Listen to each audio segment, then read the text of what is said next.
상속은 사망으로 인하여 개시된다라고 되어 있습니다. 사람이 사망해야지 상속이 개시되고 사람이 사망하지 않으면 상속이 개시되지 않는 거예요. 상속 제1순위는 직계 비속, 나보다 낮은 사람.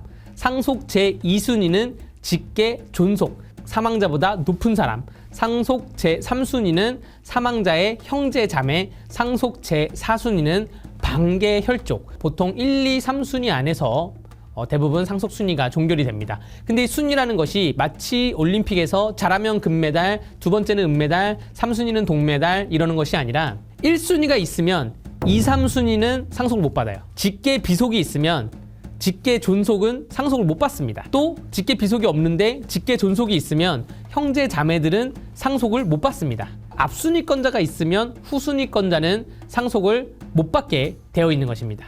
그럼 내 배우자는요? 내 남편이나 아내는요? 남편이나 아내는 상속 순위에서 공동 상속자가 됩니다.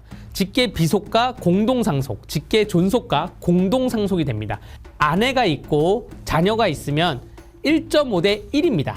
또 아내가 있고 자녀가 있다. 그러면 1.5 대 1대 1이에요. 그러니까 무조건 배우자가 자녀들보다 혹은 직계 존속보다 50%를 더 갖고 가는 그런 구조를 갖고 있습니다. 어떠한 사람이 사망을 했는데 상속 재산이 7억이 나왔어요.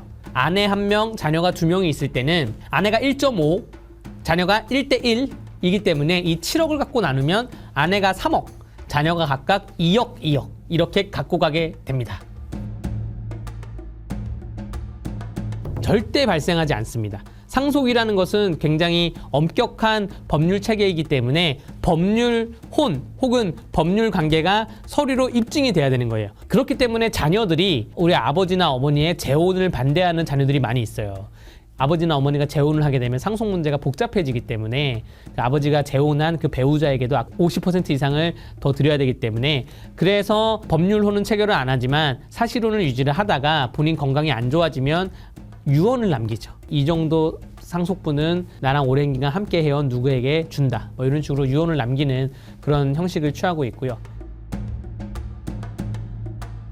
많은 분들이 유언에 대해서 질문을 해와요. 내가 언제 죽을지 모르겠는데 내가 자필 편지를 써놓고 내가 서랍에 넣어두고 이 집은 아들한테 주고 저 땅은 우리 딸에게 주고 내 자동차는 손녀한테 주고 쓰고 나서 내가 죽고 나서 그 편지가 발견되면 그게 유언 아니냐? 아닙니다. 유언에는 5개의 형식만 인정이 됩니다. 하나는 자필 증서가 있고요. 녹음이 있고요. 공정 증서가 있고요. 비밀 증서가 있고 또 구수 증서가 있습니다. 그럼 이 5개 중에 아까 제가 설명한 이 혼자 쓴 편지, 이건 자필 아닌가요? 본인이 자필로 썼다는 것을 법원에 검수를 받아야 돼요. 검수를 받고 나서 죽으면 그게 자필 증서가 되는 것입니다. 그래서 사실 이 5가지 방식 중에 제가 가장 추천드리는 것은 공정 증서의 방식을 추천을 드립니다. 건강이 안 좋아서 집에 누워 있던가 혹은 병원에 계실 때도 공증인들이 출장 공증을 옵니다. 출장을 와서 이 유언 공증을 하는 그런 시스템이거든요. 연필을 쥘 힘도 없다. 그러면 녹음을 할 수가 있는데 그 녹음 또한 다수인의 증인이 필요하기 때문에 녹음도 공증을 통해서 하는 것이 낫다고 말씀을 드립니다.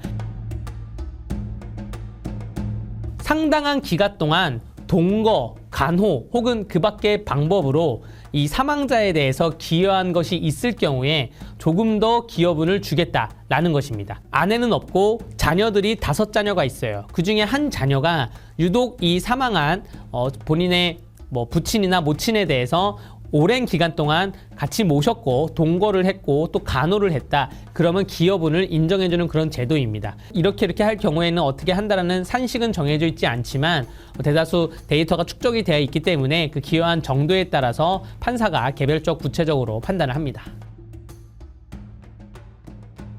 부모님이 돌아가시면서 빚을 너무 많이 남기고 돌아가셨어요 라고 했을 때는 그 빚을 제가 갚아야 될까요?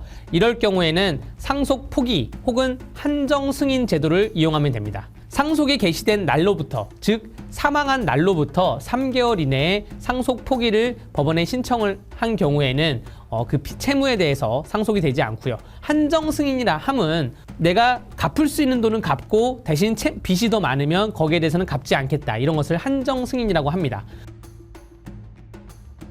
사망을 했는데 그 사망하기 1년이 되기 전에 본인의 재산에 대해서 다른 사람에게 모두 증여를 했다. 혹은 상당한 재산을 증여를 했다라고 한다면 상속권자는 원래 상속을 받을 사람은 법적 상속분의 50%를 갖고 올 수가 있습니다. 근데 이 법적 상속분을 결정하는 그 계산식이 좀 다소 복잡합니다. 제 결론부터 말씀드리면 유류분에 대해서는 변호사와 상담을 하세요. 네. 그렇게 정리하겠습니다. 내가 죽고 났을 때 우리 가족들이 또 내 주변 사람들이 어떻게 살아갈지에 대해서 고민해보는 그런 시간이 되었으면 좋겠습니다. 우리 MS 투데이 시청자 여러분, 다음 기회에 만나요.